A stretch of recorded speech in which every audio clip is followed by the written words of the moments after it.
Okay, children, yesterday was date 1/3/13. After 13, today is 1/4/14 date. Yesterday was Tuesday. After Tuesday, today is Wednesday. So today's date is 1/4/14, month is July, year is 2021. Today day is WEDNESDAY, Wednesday. Okay, now take EVS part in your notebook, page number 116. Topic number 1, the world around us. The world around us म्हणजे आपल्या आजूबाजूला जे काही जग आहे त्याबद्दल इथे आपण शिकणार आहोत. The world around us. The area around our house is called our neighbourhood.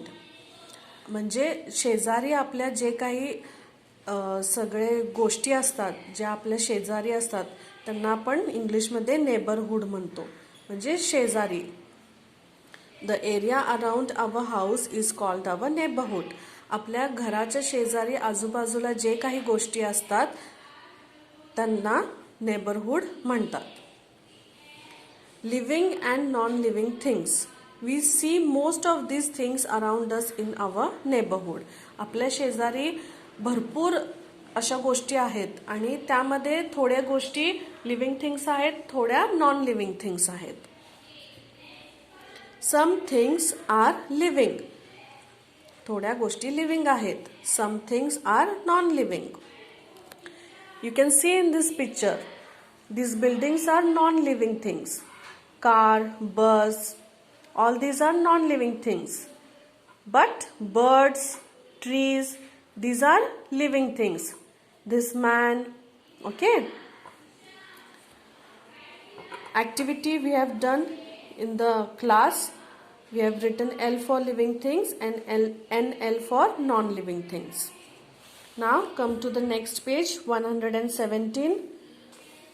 Okay, they have given here name, a picture they have given, and we have to read the sentences with the help of pictures.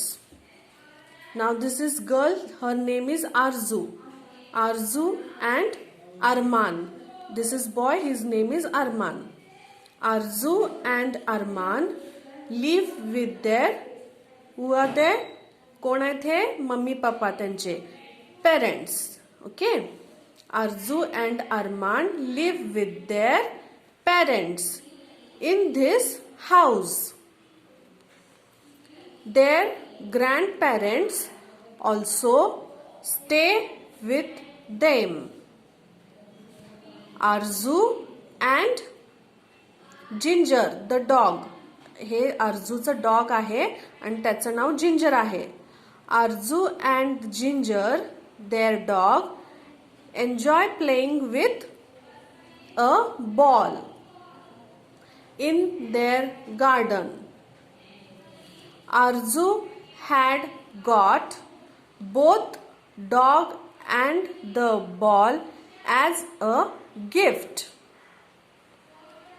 when she was 5 years old. Arju जेव्हा 5 वर्षाची झाली, तिच्या 5th बर्थडेला हे dog आणि ball हे दोन्ही पण gift म्हणून मिळाले होते. ओके. Now she is 8. आणि आता ती 5 वर्षाची होती, आता ती 8 वर्षाची आहे.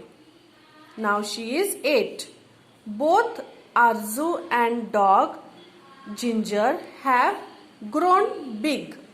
आणि 5 वर्षानंतर 3 वर्ष झाली तर आरजू आणि डॉग आणखीन वाढले, आणखीन मोठे झाले.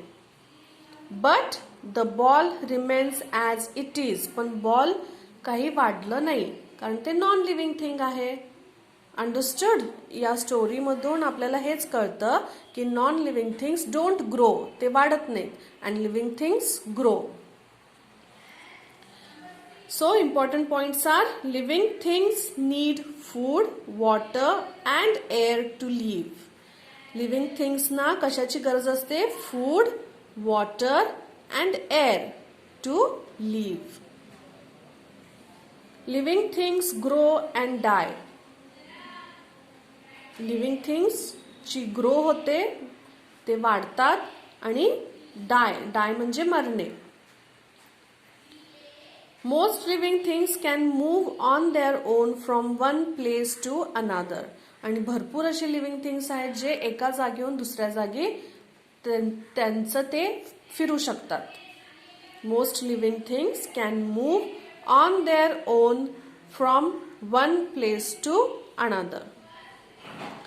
मोस्ट लिव्हिंग थिंग्स म्हणजे भरपूर लिव्हिंग थिंग्स कॅन मूव्ह ते एका जागेहून दुसऱ्या जागी मूव्ह होऊ शकतात. ऑन देअर ओन म्हणजे त्यांचं ते न कुणाची मदत घेता. ओके.